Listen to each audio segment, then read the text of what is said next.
posisinya masih merah ini seperti ini, diklik saja, subscribe-nya diklik, setelah itu loncengnya juga diklik untuk semuanya. Bagi yang belum, saya tunggu untuk klik subscribe dan loncengnya. Di kurikulum kita sekarang ini kan pekerja itu bertumbuh ya Pak. Bertumbuh itu artinya ya melakukan aja pekerjaan dengan rasional, argumentasi yang masuk akal, prosedur yang benar. Nah, urusan esensi nanti akan terjadi perselingkuhan atau tidak, itu urusan yang memindai, yang ngoreksi gitu Pak ya. Makanya ketika bekerja jangan takut salah gitu. Ya, jangan takut salah. Sekarang paradigmanya lain gitu. Kalau dulu kan dikit-dikit salah, akhirnya enggak berbuat apa-apa, hanya mikir, merenung, kayak seorang sastrawan mau menuangkan suatu intuisi dan sebagainya, enggak jadi tertulis, karya besarnya enggak jadi. Nah, ini kan enggak baik. Nah, kita paradigmanya bertumbuh itu ya udah kita lakukan aja. Sambil jalan maka akan ketemu. Inilah konsep mengkonstruk, ya, konsep mengkonstruk seperti itu. Nah, ketika mengkonstruk ada, oh ini kurang, ini belum, oh ini sesuai, ini tidak. Itu proses internalisasi yang ada dalam masing-masing kita semua. Ya. Dan itu akan terjadi di setiap yang kita melakukan ini. Siswa juga sama. Dalam proses menginternalisasi suatu konsep itu pasti terjadi apa yang namanya perseteruan antara setuju dengan setuju, konsep yang dimiliki dengan konsep yang masuk. Nah, konsep yang masuk itu tidak bisa dipaksa Bapak, karena ini proses bertumbuh yang terus menerus. Bertumbuh terus menerus itu kayak evolusi. Kita pun belajar seperti sistem kayak evolusi. Jadi perubahan-perubahan sampai pada kesempurnaan. Jadi tidak ada konsep langsung klek jadi ini yang paling benar. Kayak belajar agama kan begitu. Ini bukan belajar agama. Ini implementasi salah satu konsep-konsep yang menjadi agama menjadi babonnya. Nah, kita akan seperti itu. Baik. Nah, Bapak Ibu sekalian, mari kita diskusikan atau mari kita diskusi yang dari ada 4. Ini siapa yang menanggapi pertama? Dari 4-4-nya ini sekaligus tolong tanggapi. Yang pertama adalah Bapak dan Ibu memahami pentingnya dokumen perencanaan pembelajaran RPP atau modul ajar. Yang kedua, tantangan apa yang sering muncul dalam menyiapkan atau menulis dokumen perancangan pembelajaran yang efektif, menarik, berpusat pada siswa, serta memperhatikan perbedaan capaian mereka. Yang ketiga, usaha apa yang sudah Bapak dan Ibu lakukan untuk mengatasi tantangan tersebut? Apakah Bapak Ibu sudah pernah mendengar tentang modul ajar ini? Modul ajar ya. Silakan siapa yang mau punya pendapat pertama, silakan raise hand. Ini saya stop dulu ya. Oke.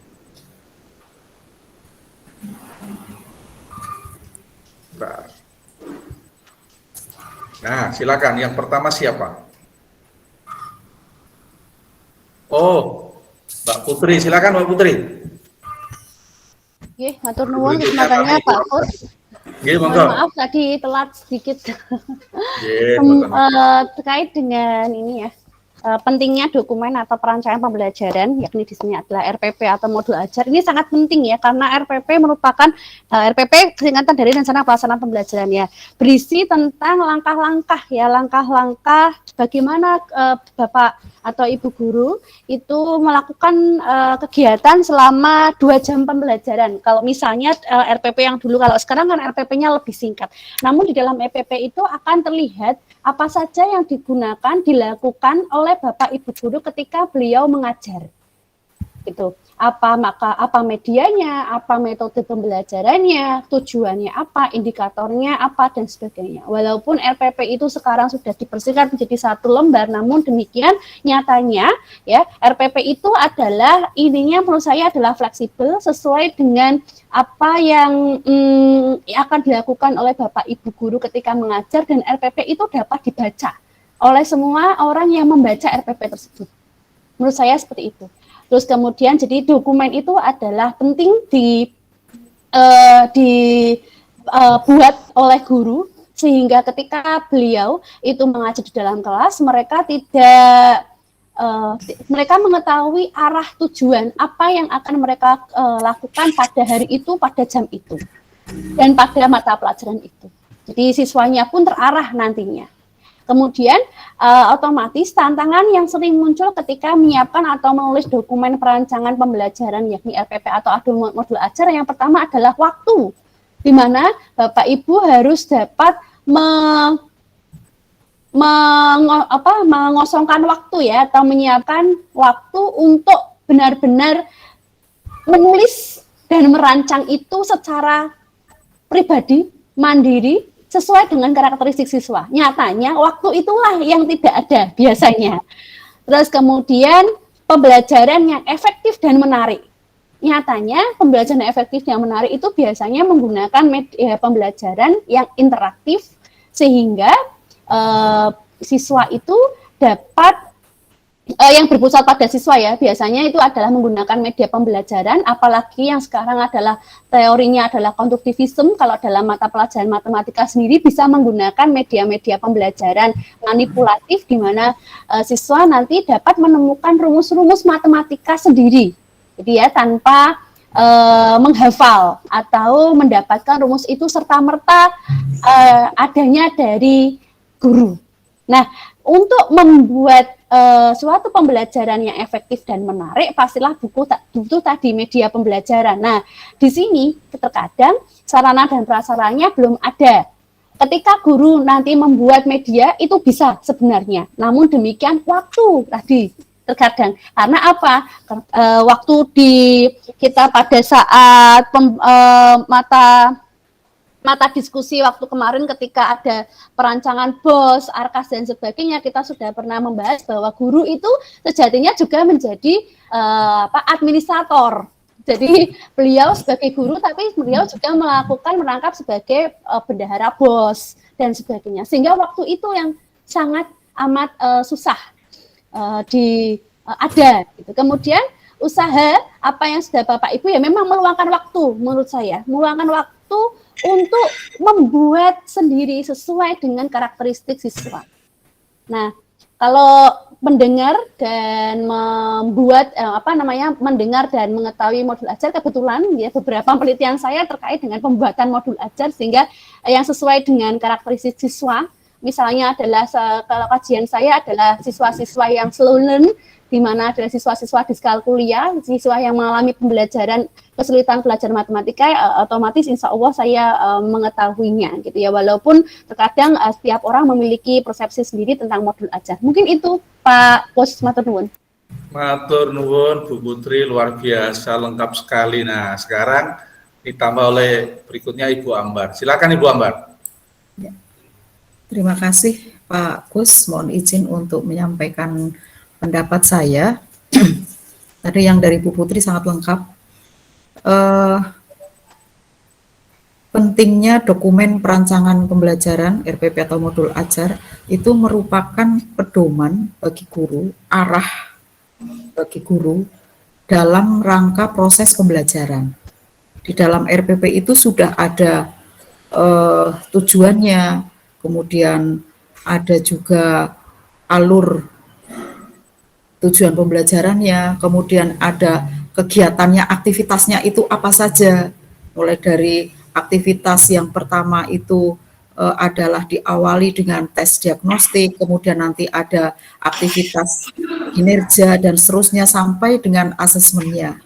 Semuanya ada di dalam RPP. Kemudian nanti guru akan menggunakan media apa, metode apa, model pembelajaran apa, semuanya terdapat di dalam RPP atau modul ajar, sehingga RPP atau modul ajar itu sangat penting bagi guru, sehingga guru di dalam mengajar itu sudah ada sudah ada patokannya, ada pedomannya ketika mengajar.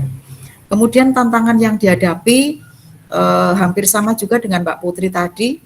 Kalau saya, tantangan yang dihadapi guru itu adalah kesibukan guru. Ya, kesibukan guru, baik itu selain sebagai guru kelas untuk di SD, mereka juga sebagai membantu kepala sekolah, entah itu dalam keuangan atau mungkin aset atau inventaris dan sebagainya, belum nanti untuk kegiatan-kegiatan yang lain yang menunjang pendidikan, mereka juga terlibat juga, sehingga dalam hal ini waktu untuk menyusun RPP itu agak sulit ya, agak sulit karena harus fokus ketika menyusun RPP atau modul ajar ini kan harus fokus.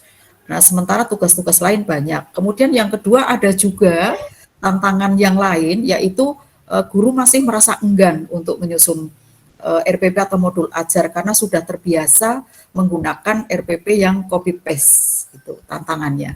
Kemudian usaha apa yang dilakukan? Tentunya ini memberikan pendampingan ya, memberikan motivasi kepada teman-teman guru nantinya agar teman-teman guru itu mau dengan kemauan sendiri secara mandiri menyusun RPP atau bahan ajar. Jadi selalu memantau, mendampingi, kemudian bila memang ada kesulitan membantu mencarikan solusi atau mengarahkan agar guru itu bisa menemukan solusinya. Kemudian apakah sudah pernah? Sudah Pak, sudah sering mendengar ya, istilah modul ajar. Demikian Pak Kus, terima kasih. Waktu saya kembali. Terima kasih Bu Ambar, luar biasa, lengkap sekali juga. Selanjutnya ini Ibu Nur Hidayah. Silakan Bu Nur Hidayah. Terima kasih Pak Kus atas kesempatannya. Kalau terkait pentingnya gitu ya, sebenarnya kalau RPP itu kita kalau mau kita lihat flashback ke belakang, itu kan rencana tertulis gitu ya, untuk panduan kita nantinya mau melaksanakan sebuah pembelajaran. Nah, rencana pembelajaran ini sebagai dasar kita bahwa kita ketika mau action itu, seorang guru itu sudah benar-benar RPP ini sudah disesuaikan dengan profil belajar siswa di sana. Bagaimana model belajarnya, bagaimana latar belakang sosial budayanya, sehingga di sana lebih kontekstual ketika RPP ini sudah disusun dengan pengalaman guru atau hasil observasi guru terhadap kondisi profil belajar siswanya, sehingga RPP atau modul ajar bagi saya sangat penting sekali gitu ya, sehingga kita menyelenggarakan sebuah pembelajaran itu bukan sesuai keinginan kita, tetapi sesuai dengan kebutuhan dan kondisi murid kita gitu. Sehingga ini penting sekali gitu ya. Dan yang kedua itu ya, RPP menjadi sebuah panduan bagi seorang guru, atau modul ajar itu sebagai panduan bagi seorang guru untuk mengetahui apa tujuan pembelajaran yang nanti akan kita capai sih sebenarnya ya. Sehingga ketika RPP-nya jelas, RPP-nya menyusun sendiri, langkah-langkahnya pun akan tersistem dengan baik, teratur, sehingga apa? Tidak kemana-mana. Kalau tidak ada RPP nanti kan tidak ada acuan, sehingga apa? Pembelajarannya asal mengalir saja itu. Kalau ada RPP itu lebih jelas, lebih tertata dan terencana. Kemudian tantangan apa yang sering muncul itu ya? Tadi tantangan yang sering muncul ketika guru atau pengajar mau melaksanakan penyusunan ini satu itu ya. Kenapa kemudian tidak efektif, tidak menarik, dan tidak berpusat pada siswa? Tantangan pertama yaitu satu, kurangnya literasi guru gitu ya. Kurangnya literasi guru terkait bagaimana sih sebenarnya menyusun perencanaan pembelajaran yang baik gitu ya, yang sesuai dengan profil belajar siswa, yang sesuai dengan diferensiasi siswa gitu ya. Sehingga apa? Metode atau model pembelajaran yang dipilih itu tidak gebiah uyah sama saja gitu, klasikal gitu ya, sesuai keinginan guru, seenaknya guru, tapi sesuai dengan kebutuhan siswa. Ini ya, kurangnya literasi. Kurangnya dua, yang kedua adalah kurangnya pemahaman guru terhadap psikologi perkembangan siswa. Ini jarang sekali dilihat oleh guru, sehingga apa? Kadangkala intonasi, teknik, taktiknya tidak sesuai dengan kebutuhan siswa gitu ya. Bu Nur, luar biasa memang. Nah, ini sebenarnya kalau garis bawahnya ada di kenapa tantangan itu ya. Tadi dari Ibu Putri, Bu Ambar, waktu